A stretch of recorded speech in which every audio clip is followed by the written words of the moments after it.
Então, continuando aqui nas perdas de carga dos gases de combustão, quando a gente fala das perdas de carga associadas a um sistema, a tiragem, ela vem para poder sobrepor todas essas perdas de carga que o nosso sistema tem. Então, quando a gente tem um equipamento de grande porte, por exemplo, uma caldeira para gerar energia elétrica, você vai ter a perda de carga desde lá de dentro dessa fornalha, os superaquecedores, o reaquecedor, o o economizador, pré-aquecedor de ar. Depois, mais para frente, você pode ter o sistema de desempoeiramento tipo ciclone, uma filtro de mangas, Lungstream, que a gente viu também, para aquecimento de ar. Pode ter lavadores de gases, fora curvas, válvulas, toda essa série de equipamentos que vão ter na linha, que vão impor aí perdas de carga a este sistema até chegar na chaminé. Então, pessoal, a tiragem ela vem para sobrepor essas perdas de carga, esses equipamentos. E quando a gente fala em determinar as perdas de carga nesse tipo de equipamento, as geometrias elas são muito irregulares, tá? E tem coisa complicada de determinar com cálculo, perda de carga quando você tem geometrias muito irregulares e principalmente turbulência, tá? A turbulência é um fenômeno da natureza que o homem ainda não conseguiu dominar, vamos dizer assim. Ele não tem ainda uma modelagem matemática que preveja com precisão a turbulência. A turbulência ela tem um fenômeno aleatório, um fator aleatório randômico muito difícil de você prever. Tá? Inclusive, sempre quando a gente fala de turbulência, tem uma frase do Heisenberg, que era um físico alemão, que essa frase também ela é atribuída a outras pessoas, mas eu encontrei ela a partir desse cara, e ele diz assim, que quando ele morrer ele vai encontrar Deus, e vai fazer duas perguntas para Deus. Por que a relatividade geral lá do Einstein é tão complexa e como que se explica a turbulência? E ele acha que Deus só vai ter resposta para a primeira das duas perguntas, de tão complicado que é a turbulência. Certo? Então, voltando aqui, para fazer a previsão de uma turbulência, por exemplo, se usa muito artifício de simulação numérica. E quando você faz simulação numérica, você pega uma série de dados experimentais que você já tem, atribui uma equação que vai fazer uma, uma aproximação dos seus resultados, e a partir de uma série de ajustes que você vai fazendo, você vai prevendo que aquela equação que você tem se aproxima do valor que você busca. Mas não é igual uma equação do Bhaskara, assim, que você vai lá e coloca os valores e vai dar exatamente o mesmo resultado. Quando a gente faz uma análise tipo dessa que eu estou falando, a gente faz, por exemplo, um gráfico, né? Simples assim. E você espalha por esse gráfico uma série de pontos de amostragem aí de uma série de experimentos que você faz. Depois você vai lá no Excel, lança esses dados e pede para gerar uma linha de tendência. E a linha de tendência vai dar uma curva mais ou menos assim, por exemplo, para se ajustar. Mas olha como os pontos não estão bem ajustados na linha, na curva, né? Você vai lá, repete o experimento e o mesmo experimento vai dar uma série de pontos um pouquinho deslocados daquele que você tinha feito. E você vai lá e pede para fazer uma linha de tendência desses pontos e a curva vai dar um pouco diferente. Então você vai pegando as equações da curva de cada experimento desse, vai fazendo correlações e chegando à conclusão de que a média, vamos chamar bem genérico assim, dessas várias experimentos, dessas várias repetições, chega a uma equação de curva que satisfaz a maioria dos casos, ou se aproxima melhor da média dos pontos que a gente tem.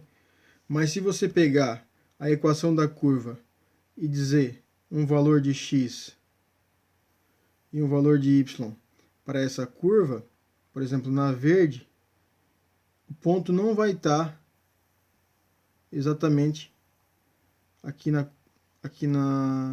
em cima da... Fiz bobagem aqui, não apaguei o ponto que eu estava mostrando. Vou mostrar outro então. Se for, por exemplo, aqui, ó. Se for nesse ponto com esse ponto, eu vou chegar mais ou menos aqui na curva e o ponto está deslocado. O ponto não está em cima. Então, o meu modelo matemático não prevê exatamente a resposta que eu tenho de verdade na realidade. E é isso mais ou menos que se faz quando você quer prever a turbulência. Você vai tentar atirar num lugar que se aproxime o melhor, mas não é realmente uma ferramenta precisa. É muito complexa, uma série multivariável, multipolinomial. Então, continuando, para fazer a perda de carga, estimar essa perda de carga, se faz essas correlações matemáticas e em grandes unidades elas têm perdas de cargas maiores, porque as distâncias percorridas entre o seu equipamento e a sua chaminé são muito maiores, e há uma série grande de equipamentos entre esse caminho, como a gente já tinha citado. A equação fundamental para a determinação da perda de carga, ΔP, ela é função de um coeficiente de perda de carga, a densidade do fluido, a velocidade desse fluido ao quadrado sobre 2, a parte cinética. Né? Ainda também pode ser estimado pela velocidade mássica, que é o G, K vezes G quadrado sobre 2 vezes o ρ.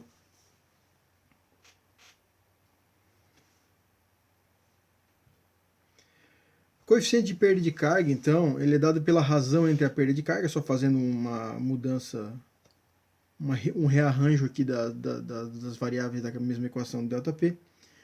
Você consegue encontrar que é dado pela razão da perda de carga e a pressão dinâmica do fluido. A pressão dinâmica do fluido é ali embaixo, ρV quadrado sobre 2, e em cima a perda de carga, né? O fator dela varia de acordo com a geometria do componente, né? Esse fator K. Então, no nosso caso, que a maioria das vezes são dutos retos de seção constante, ou muitas vezes quando a gente tem curvas, a gente vai lá fazer consulta aquela tabela de acessórios e transforma uma válvula num comprimento equivalente de tubo reto, né? E ele vai ser, então, K vezes o F, que é o fator de atrito do material que a gente está usando, né? E vezes multiplicando o comprimento total do nosso tubo, dividido pelo diâmetro hidráulico. Lembrando que diâmetro hidráulico nada mais é do que 4 vezes a área dividido pelo perímetro. Então, alguns exemplos a gente tem aqui do lado, nos desenhos cor-de-rosas. O diâmetro hidráulico de uma seção circular é o próprio diâmetro, de uma seção quadrada é um lado desse quadrado, e numa seção retangular é 2 vezes o lado menor vezes o lado maior, dividido pela soma dos lados. Certo? O coeficiente de atrito, que é um fator importante nesse caso, ele vai ser muito função também da geometria e do arranjo de tubulações que a gente tem dispostos nesse equipamento, como por exemplo feixes tubulares que a gente vai ver. E ele é dependente aqui do número de Reynolds, né? Da rugosidade relativa, que aqui desconfigurou, mas é esse cara aqui, o A. Vou apagar. É ruim de desenhar aqui, mas é um Ezinho, tá? Eita. Esse cara aqui é o nosso rugosidade relativa sobre D, vezes a raiz de F. Então, aqui embaixo também seria a rugosidade relativa, tá? Só a rugosidade do material. Ele está tendo a mesma variável F dentro e fora do colchete ali. Então a gente precisa fazer uma iteração, né, para poder encontrar o fator de fricção nesse caso básico aqui.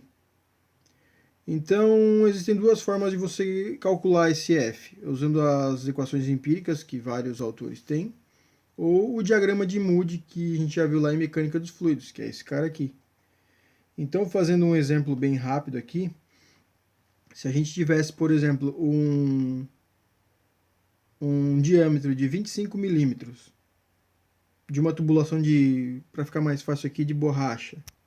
Então eu vou marcando aqui para vocês. A gente vai trabalhar com borracha.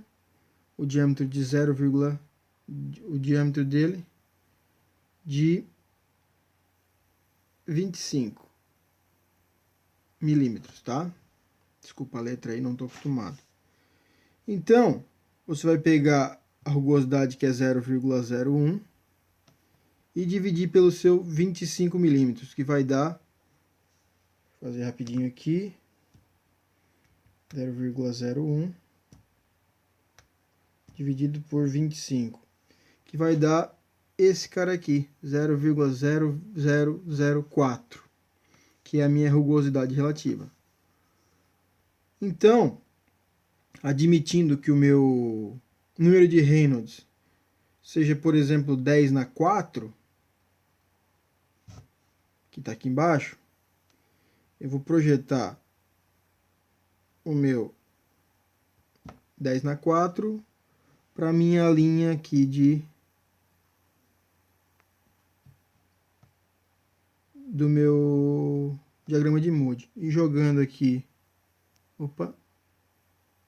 jogando aqui, eu encontro que o meu fator de fricção, para esse caso, o fator de atrito é 0,03.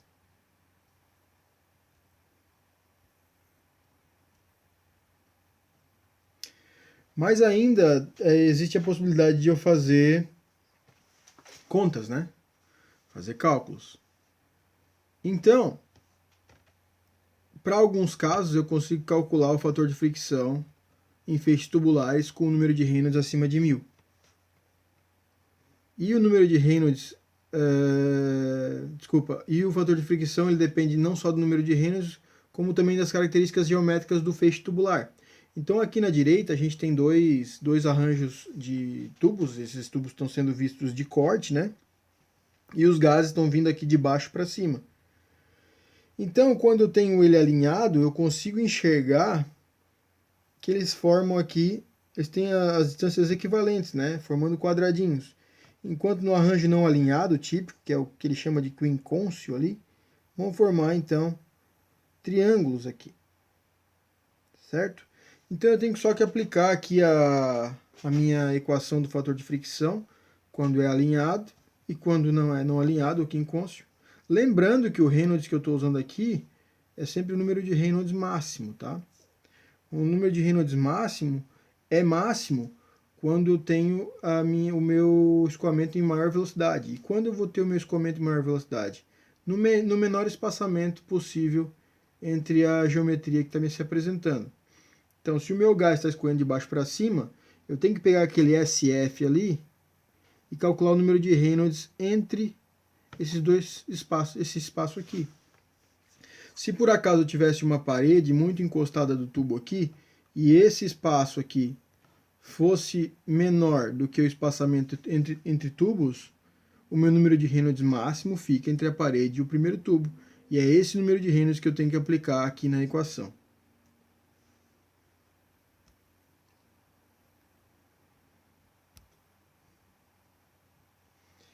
Então agora, esse vídeo vai acabar, mas então eu gostaria que antes de vocês pularem para o próximo vídeo, o nosso vídeo de tiragem 3, vocês assistissem o vídeo exercício E.